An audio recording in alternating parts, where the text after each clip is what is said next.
Well, we have right here in the studio Chinedu Onyizu, policy analyst, joining us in the studio. He's, of course, you know, going to be talking with us concerning this right now.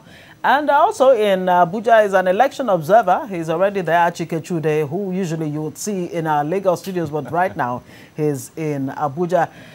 Good morning, Chike Chude. Good morning to you. Good morning. All right, so gentlemen, 2 days to the election. You just saw that public enlightenment, campaign by INEC. We should go to Achike. The public enlightenment, let's even talk about that. How much of that really have you seen in helping the Nigerian voter as it goes to the elections on Saturday, as it goes to the polls? What is expected of the voter and how he should go about voting. How much of that really have you seen? Well, I think it's been ongoing for quite some time. Of course, we are, you know, the number of political parties right now. We have so many of them, and that has been a nightmare for INEC, trying to make sure that the round of logistics is put in place. And then right now, I saw part of the enlightenment on your screen, and it's been going on for quite some time, really. But the reality is that it is not a primary responsibility of INEC to educate voters on their basic responsibilities. Theirs is to organize an election. Yes, enlightenment is also part of it, but it is essentially the primary duty of political parties to ensure that their supporters are brought, out on the streets on the day of voting, so that they could cast their fundamental, they could express themselves at the polls. So it is a primary responsibility of political parties to educate, to enlighten, with the purpose of bringing their supporters out to vote. And I think to a very extent it's been going on. And again, I think social media has played a very major role in making sure that a lot of Nigerians are made aware of the do's and don'ts of the election. And so when some of these things are released officially from the INEC, it hits the social media space, and then you begin to see people reposting all of this. And I have read quite a few on social media.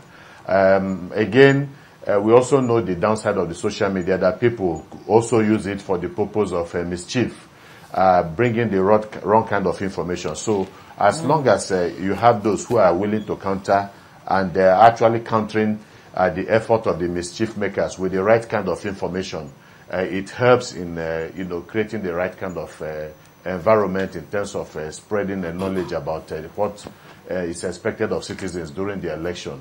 It might not be 100%, but I can tell you, that INEC, I think to a very large extent, has done quite a lot, and especially civil society organizations have done so much to amplify what the INEC has been doing too. All right, Achike, let me put you on hold and bring, bring Chinedu Onyizu in here. Now, we can't talk too much about the issue of enlightenment and voter education and all of that. Now, if you look at the guidelines, the 33-page guideline, it talks about different things. You have to vote where you registered, no phones at the polling, at the voting booth, and things like that.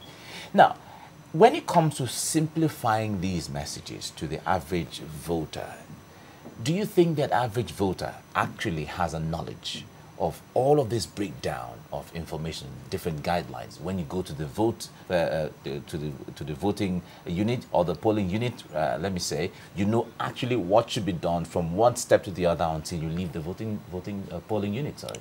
So first of all, I thank you for having me in your studio.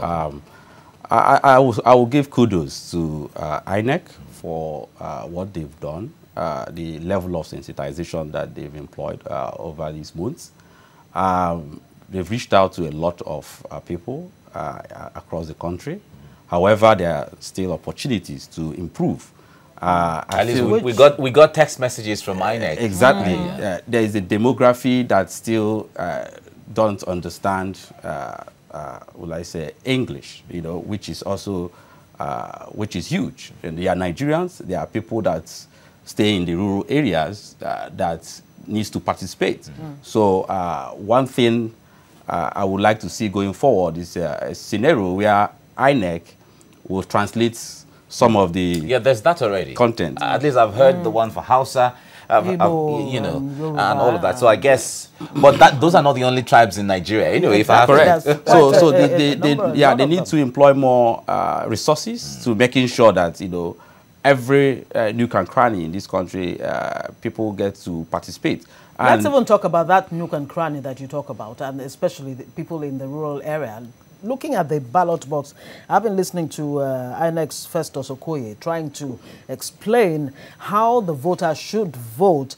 You know, he's been responding to the question of exactly which finger. I mean, should it be the thumb or any of the fingers? He actually said any of the fingers, but he was advising, or INEC is advising, because of the number of you know, candidates on the ballot paper, that it is advisable that you use a small, you know, index finger, you know, within the box allotted to each candidate, so that it does not, the ink does not spill over, the finger does not cross over the lines, and then you have a case of voided votes. Now, to what extent really can that be avoided? The issue of, you know, voided votes. How do you ensure that the average voter, the largely illiterate population of voters, know exactly how to vote? Yeah, so I think to the points you are trying to make, having 33 guidelines is good. It's robust. However, there should be a version that reduces that to 3 or 4 steps. That's so easy to understand, easy to adopt, you know, so that, as you said, the illiterate voters will be represented. There's another demography which I want to give a voice, and these are folks that might not have fingers. You know, INEC should also have folks that would guide and, you know, support them at the polling units, where a lame is. You're talking about people with disabilities. Yes, someone that is disabled who would want to vote. He should have a guide that would help.